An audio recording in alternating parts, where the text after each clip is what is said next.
You'll worry all right on a 0 morning next January when Wilbur is dead and nobody comes down here with a nice pail of warm slops to pour into the trough. Wilbur's leftover food is your chief source of supply, Templeton. You know that. Wilbur's food is your food.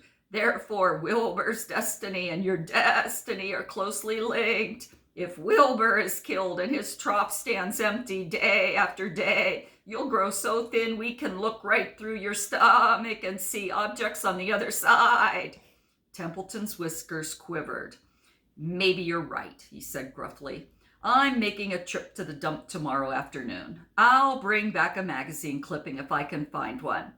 Thanks, said Charlotte. The meeting is now adjourned. I have a busy evening ahead of me. I've got to tear my web apart and write terrific. Wilbur blushed. But I'm not terrific, Charlotte. I'm just about average for a pig. You're terrific as far as I'm concerned, replied Charlotte sweetly. And that's what counts. You're my best friend, and I think you're sensational. Now stop arguing and go get some sleep. End of chapter 12.